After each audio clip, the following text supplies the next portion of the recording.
Bueno, básicamente, a ver, lo que está ocurriendo es algo muy normal. Pon que partimos de esta base, ¿vale? Partimos de que a final de año, principio de 2023, partíamos de sobre los 16.000 dólares.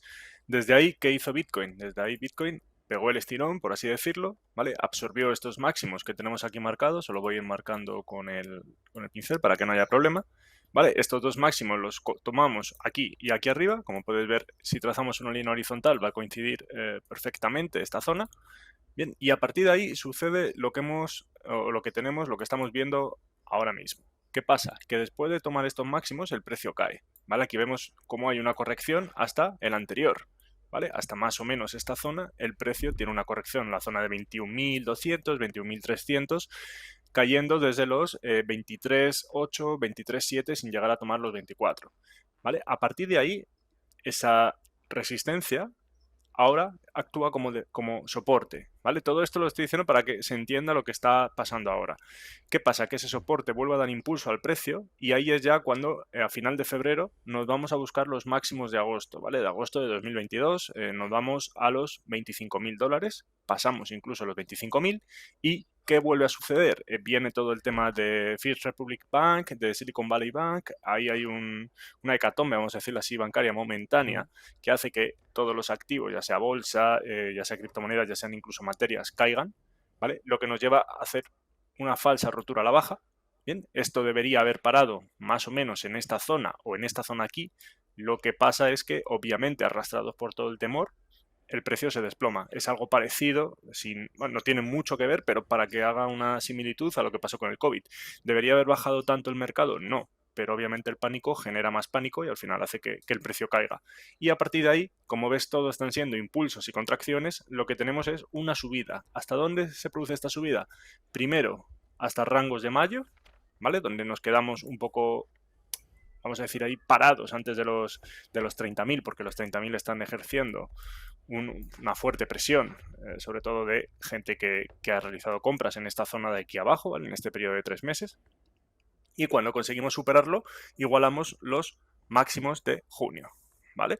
Aquí tenemos más o menos los máximos igualados, ¿vale? No tiene por qué ser exacto, pero vemos como el rango está prácticamente igualado. A partir de ahí, ¿qué pasa? Lo mismo que pasó en enero y en febrero, ¿vale? Que tomamos un máximo y realizamos una corrección. Bien, quitando todos los dibujos, por así decirlo, vas a ver cómo la forma, ¿vale? Un momento plano, una subida, una expansión al alza y una contracción a la baja es exactamente igual. ¿Qué hemos hecho ahora? Bueno, que a final de marzo nos movíamos en torno a los 27.000, 26.000, 28.000, ¿no? En ese rango, ¿vale? Un rango de unos Ujú. 1.200 dólares. Explotó hacia el alza, tomó los 31.000, además que los 31.000 fue tocar y caer, y a partir de ahí realizó una corrección muy similar a todo lo que hemos visto en los movimientos anteriores. ¿Por qué es importante esta zona? Vas a decir, bueno, porque claro, Ethereum ha perdido los 2.000, pero Ethereum realmente, si lo miras con el par Bitcoin, no se ha movido demasiado. Simplemente el que se ha movido ha sido Bitcoin. Es decir, nosotros desde un máximo tenemos una caída de un 12%. Entonces, Ethereum, cayendo un 12%, va a caer más de 240 dólares. Con lo cual, si estaba en 2.000, 2.100 y cae 240, se va a quedar en precios más o menos actuales, que serían unos 1.900, 1.800, 1.850. Esa es la razón de por qué, en este caso, Ethereum ha caído. Ha caído porque Ujú. Bitcoin está arrastrando todo el mercado. ¿Qué es la parte positiva? Bien, como te comentaba, marcaba esta zona, que bueno, tuvimos desde el 9 de noviembre prácticamente hasta que empieza el empujón el 9 de enero, un momento en el que Bitcoin se mantenía plano. Sí que tenía sus variaciones, pero el precio rondaba los 17, los 15 y medio, los 16, no tenía demasiada volatilidad. ¿Por qué es importante la zona de los 31? Porque si nos vamos a la zona mínima, vamos a ver cómo el precio es justo en un momento de un 100%. En este caso no te lo estoy marcando exacto, pero tenemos un 101%. ¿Vale? Significa que, imagínate, una persona que haya comprado un Bitcoin, aquí está doblando su capital. Entonces, se entiende que haya también ventas, ¿vale? Además del punto de los 30.000, que ya de por sí es un punto psicológico, que dices, bueno, son ya 30.000 dólares, ya no es poca cosa, no son 15.600, ni 15.700, ni 20.000, son 30.000.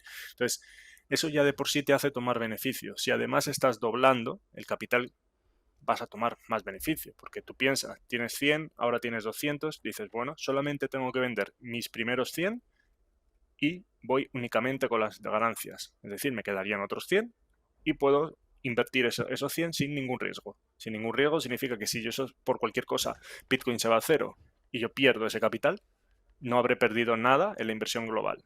¿Vale? Entonces es un punto que junta muchos factores. Igual a máximos, sube un 100%, también viene de una subida bastante fuerte los días previos a los 31.000. Aquí la podéis ver sobre más o menos el 9-10 de abril, donde tiene subidas diarias del 4 o del 5%. Entonces, eso yo creo que todo influye en que el precio haga una corrección. Preocupante, en mi opinión, no. ¿Vale? Preocupante sería que el precio cayese sin parar, igual que ha subido sin parar. En algún momento tenía que corregir. ¿Vale? Claro. Y un punto determinante serían los 25.000. Yo creo que es el más claro que, te puedo decir, podemos coincidir todos en esta zona de los 25.000, que sería Ahí colocaréis el soporte por decirlo ahora. así. Vale. Aquí sí, porque si te fijas ya tenemos dos coincidencias, ¿vale? Tenemos la de febrero de este año, obviamente, la de agosto, y luego tenemos, bueno, no sé si se puede, lo voy a ampliar un poco más, pero se puede ver perfectamente cómo tenemos dos velas, el gráfico está en diario, del 14 de marzo, el 15 de marzo y del 16, ¿vale? Como la primera perfora al alza y tiene una corrección bastante fuerte, ¿vale? Lo cual significa que hay cierta resistencia que no le deja avanzar. Luego tenemos una del 15 de marzo que hay indecisión y ya cuando entra el volumen y entra las compras, vemos cómo la rompe, ¿vale? La vela del 16 y la vela del 17 es prácticamente perforar ese nivel. Entonces se entiende que aquí, además de liquidez, va a ser una zona en la que el precio debería aguantar la corrección, ¿vale? Porque yo no considero que sea un bear market. Una vez que ya hemos hecho esto, vamos a tener otro mini bear market dentro de lo que es el mercado como tal, ¿vale? Pero sí que es normal que una vez que el precio, como te he dicho, ha subido un 100%, tenga una corrección desde máximos que actualmente está con un 12%. O sea, yo, en mi opinión, lo veo normal. ¿Que caiga un 20%? Sí, puede darse, pero no debería caer a plomo. Un 20% piensa que nos lleva justo a este nivel, nos lleva a los 25.000 más o menos.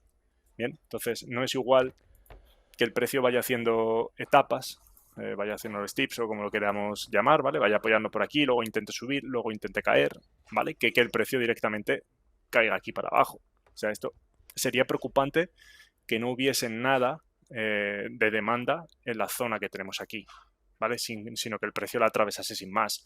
Eso es lo que para mí sería preocupante en esos niveles. Dicho esto, obviamente, cualquier noticia que pueda afectar negativamente al mercado o ya sea al mercado general, ya no solo criptomonedas, nos va a llevar a eso. Por ejemplo, te puedo decir, si veis esta de aquí, esta vela de junio, son las que se deben a Luna. Estas velas que tenemos en noviembre son las que se deben a FTX. Entonces, nadie puede prever esto, ¿vale? Una caída de este estilo no se va a prever en el mercado. Y menos aún vas a decir, bueno, va a caer un 44% en 13 días. Es decir, eso no lo puedes prever. ¿Por qué? Porque es un evento que es externo. ¿Vale? Externo, entiéndeme, es parte del mercado cripto, pero en ningún análisis está reflejando esto. Es pánico puro, es algo que ha pasado y, bueno, si ha caído Luna, ¿cómo no va a poder caer cualquier moneda? Entonces se realizan ventas masivas. FTX pasa más de lo mismo. En este caso es menor, es un 27%, pero también es bastante preocupante. 27%, para que nos hagamos una idea, desde el precio máximo que estábamos o desde el precio actual, si trazamos un 20% o un 27%, nos llevaría a 20.000, es decir, caer $7.000 de golpe.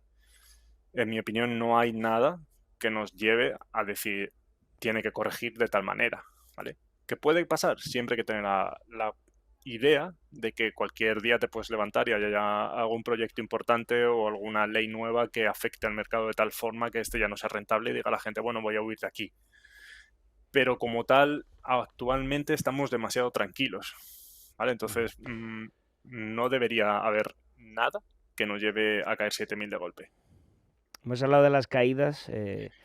¿Dónde pondrías el ojo en el otro lado? La resistencia, igual es difícil decirlo ahora, pero ¿dónde crees que podría llegar, pues pongamos un medio plazo, corto medio plazo, la cotización del Bitcoin?